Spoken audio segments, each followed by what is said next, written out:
न्यायालयाचा आदेश आहे. न्यायालयानं कराव्या अशा अनेक गोष्टी आहेत मुंबईत. जे मराठा आंदोलक आहेत ते महाराष्ट्राच्या राजधानीमध्ये आलेले आहेत. नक्की शिस्त पाळली पाहिजे. न्यायालयाच्या किंवा सरकारच्या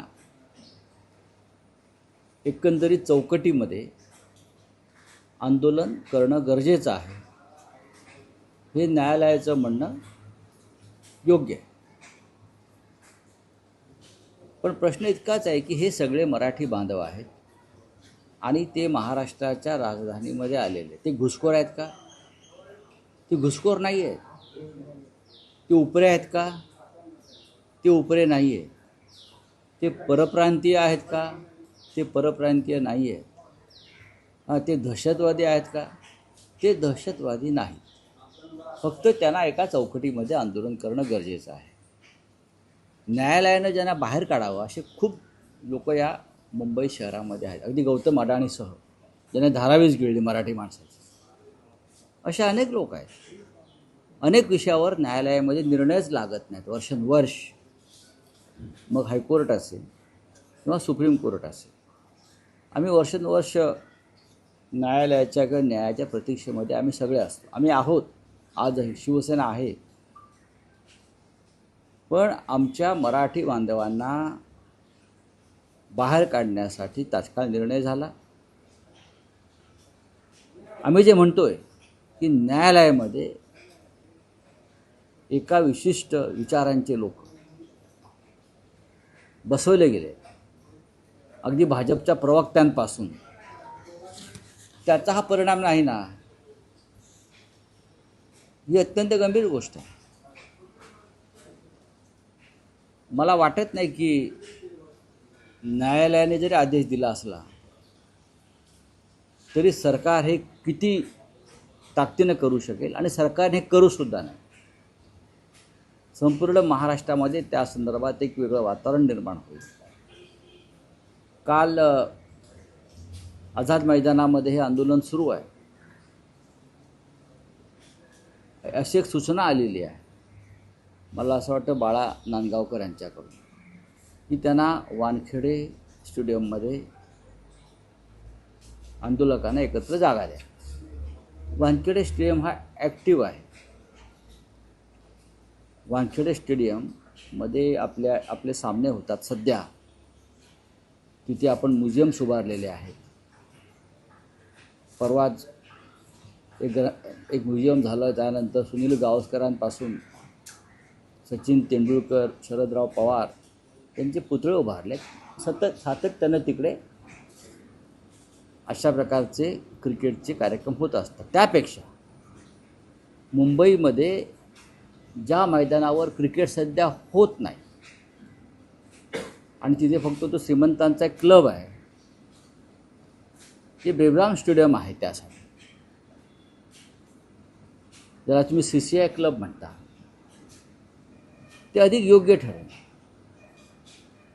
कारण आझाद मैदानामध्ये चिखलामध्ये कार्यकर्त्यांना बसता येत नाही, त्याच्यामुळे ते रस्त्यावर येतात. आणि मग आपले इतर सगळे विधी करतात, बसतात.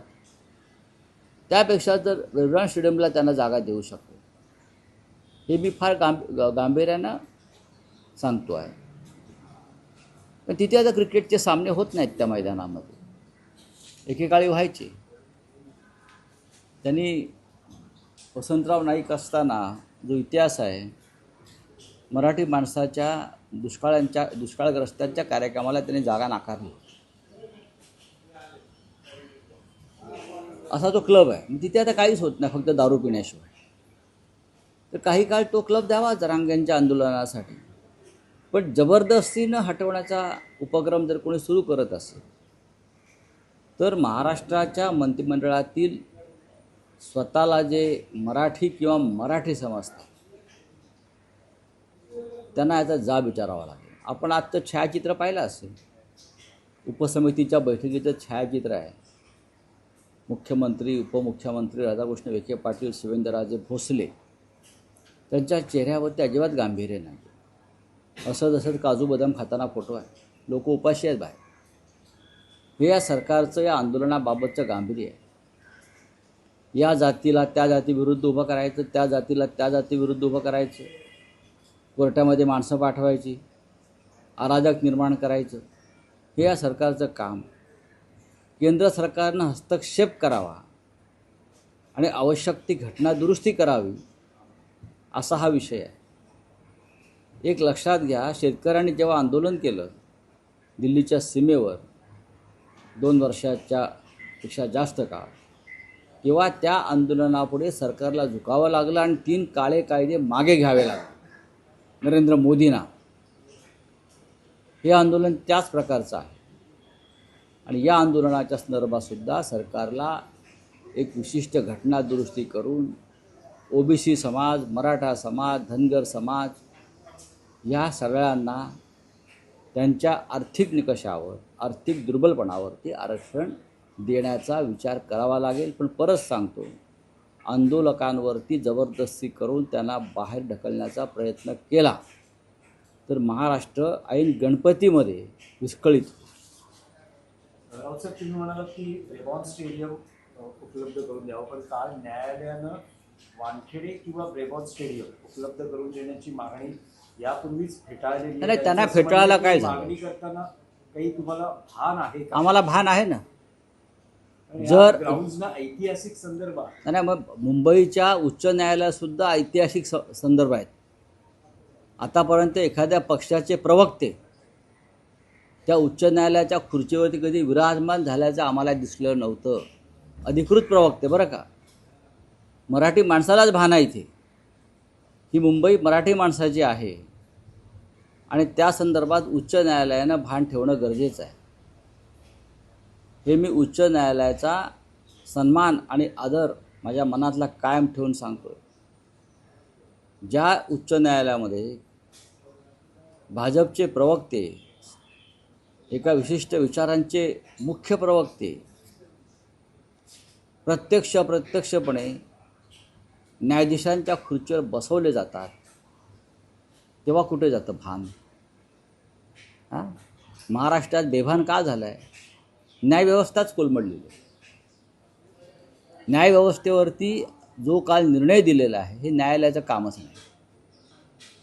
हे सरकार आणि आंदोलकांमधलं काम.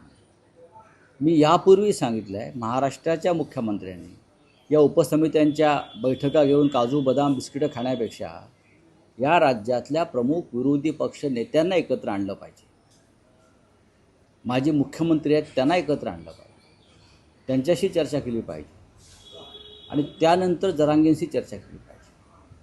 महाराष्ट्राच्या मुख्यमंत्र्यांनी त्यांच्या संपूर्ण कॅबिनेटसह आझाद मैदानावर गेलं पाहिजे, विरोधी पक्षांच्या नेत्यांसह, आणि जरांगेंशी चर्चा करून हा विषय संपवायला पाहिजे. हा विषय न्यायालयाच्या अखत्यारीत येत नाही. जे विषय न्यायालयाच्या अखत्यारीत येतात त्याच्यावर न्यायालय निर्णय देत नाही. 2-2, 3-3 वर्ष सुप्रीम कोर्ट, हायकोर्ट फायली दाबून ठेवत आहे निर्णयाच्या. हा निर्णय हा सामाजिक विषय, हा महाराष्ट्रातल्या मराठी माणसाच्या एका विशिष्ट घटकाच्या जीवनमरणाचा प्रश्न आहे. मग न्यायालयानं निर्णय द्यावा, घटना दुरुस्ती करा म्हणून सांगावं. फक्त रस्ते खाली करा हा न्यायालयाचा अखत्यारीत विषय येतो का नाही? घटना पाहावी लागेल. नवीन न्यायसंहिता जी मोदींनी निर्माण केली आहे, संविधान म्हणत नाही, मोदींनी जी एक नवीन न्यायसंहिता निर्माण केली आहे त्यात पाहावं लागेल काय म्हटलं आहे ते. बोलिये. नाही, पण राऊतसाहेब, एका बाजूला जरांगे असं म्हणतायत की ओबीसीतूनच आरक्षण घेणार, तर दुसऱ्या बाजूला छगन भुजबळांनी ओबीसी नेत्यांना एकत्र केलंय आणि ते म्हणतात छगन भुजबळ हे छगन भुजबळ आंदोलनाला सुरुवात. बघा, महाराष्ट्रात देवेंद्र फडणवीस यांचं हेच राजकारण आहे किंवा भारतीय जनता पक्षाचं हेच राजकारण आहे. 2 मुख्य समाज एकमेकाच्या विरुद्ध उभे राहून रक्तपात करावा, संघर्ष करावा. कुठे आहेत उदयनराजे भोसले? आज भेटणार आहे. कुठे आहे शिवेंद्रराजे भोसले? कुठे आहेत इतर सर्व मराठा नेते? छगन भुजबळ सांगतायत मी ओबीसींचा नेता म्हणून मंत्रिमंडळामध्ये आहे. हे कौतुकास्पद आहे. ते सांगतायत, इतर कोणी सांगताय का? हा विषय ओबीसी विरुद्ध मराठा नसून महाराष्ट्रातल्या एका मोठ्या समाजाच्या आर्थिक विषयाशी जीवन मरणाच्या संबंधित हा विषय क्या है आपका? सर सगळ्यात महत्त्वाची गोष्ट तुम्ही आताच म्हटलं की आतापर्यंत मंत्रिमंडळाला जायला होता अजूनला पुढे हे कुठे ना कुठे गोष्ट चिघळते त्याच कारणाने का नाही, हे चिघळावी अशी स्थिती आहे. हे चिघळावं प्रकरण संपूर्ण. आणि भीमा कोरेगावसारखं हिंसक आंदोलन या महाराष्ट्रात या विषयावर घडावं असं काही लोकांना वाटतं. ही माझी पक्की माहिती आहे. भीमा कोरेगावसारखं, जसं भीमा कोरेगाव दंगली मागे काही शक्ती काम करत होत्या, तसंच अशा प्रकारचं आंदोलन चिघळावं, गावागावात दंगली घडाव्यात यासाठी मंत्रिमंडळातल्या काही शक्ती काम करत आहेत. आणि देवेंद्र फडणवीस यांना हे पक्कं माहिती आहे. हे न्यायालयाला माहीत नसेल पण राज्याच्या मुख्यमंत्र्यांना माहिती आहे. म्हणून हा विषय सरकारच्या अखत्यारीतला आहे, न्यायालयाच्या नाही. नाही, पण राऊत साहेब, एक असाही आरोप केला जातो आहे की आंदोलनाच्या आडून देवेंद्र फडणवीस हटाव मोहीम सुरू झालेली. मी आपल्याला आता काय सांगितलं मग मी वेगळ्या भाषेत काय सांगितलं की गावागावात भीमा कोरेगावप्रमाणे दंगली व्हाव्यात, आंदोलनं व्हावीत, संघर्ष व्हावा आणि हे राज्य अस्थिर व्हावं यासाठी मंत्रिमंडळातल्याच काही शक्ती पडद्याआडून काम करतात. हे फडणवीसांना माहिती आहे.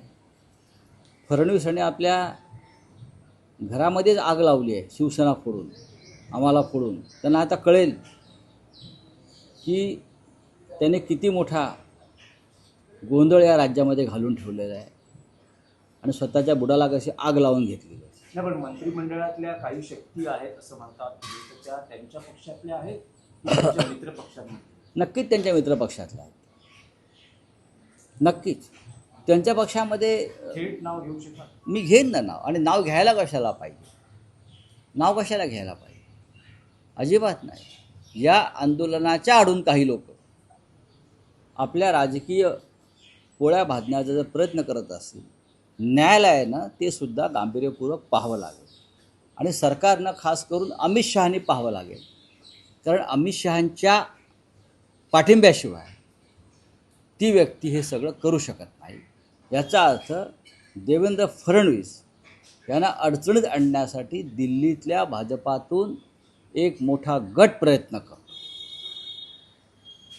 ठीक है, चलिए. सर, जो है भारत में केंद्र ने नया बिल पारित किया है आज से 1 सितंबर 2025 से कि जो भारत में अवैध रीत्या से लोग आ रहे हैं उनको ऊपर जो कार्रवाई की जाएगी, उनको डिपोर्ट करना पड़ेगा. अच्छी बात है ना. किसी भी देश की सीमा पार करके कोई इलीगल इमिग्रेंट्स आता है तो उसको बाहर निकालना ही चाहिए. प्रेसिडेंट ट्रंप हमारे भारतीय लोगों को जंजीरों में बांध कर यहाँ भेजता है.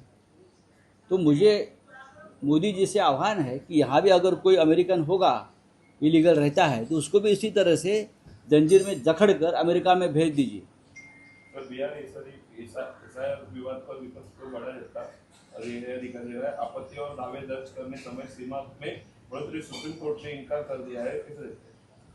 सुप्रीम कोर्ट अगर इनकार करता है तो सुप्रीम कोर्ट को हम ये बताएंगे कि देश का चुनाव आयोग भारतीय जनता पार्टी के साथ पार्टनरशिप में किस तरह से काम कर रहा है, किस तरह से चुनाव को ख़त्म कर रहा है, लोकतंत्र को ख़त्म कर रहा है. हमारे पास पूरे एविडेंस है. हम फिर एक बार सर्वोच्च न्यायालय को हमारी बात सामने रखेंगे. सर, मुंबई में जो है कोर्ट ने अभी आदेश दिए, किस तरह से देखते हैं मुंबई खाली करने का आदेश दिया है? मुंबई खाली नहीं हो सकती ना. ये मुंबई जो है सर्वोच्च हाईकोर्ट ने नहीं दिया है महाराष्ट्र को और मराठी लोगों को. ये मुंबई 106 जो शहीद हो गए मराठी हमारे और हज़ारों लोग आंदोलन में आए थे, लाखों लोग, उसके बाद ये मुंबई महाराष्ट्र को और मराठी मानुस को मिली है. तो महाराष्ट्र की सरकार तय कर सकती है. हाईकोर्ट के कंधे पर बंदूक रखकर अगर आप गोली मारोगे तो महाराष्ट्र में बहुत बड़ा संघर्ष हो जाएगा. जिस हाई कोर्ट में भारतीय जनता पार्टी के प्रवक्ता बैठे हैं न्यायाधीश के रूप में, उस न्यायालय से हम क्या अपेक्षा कर सकते हैं? चलो, थैंक यू.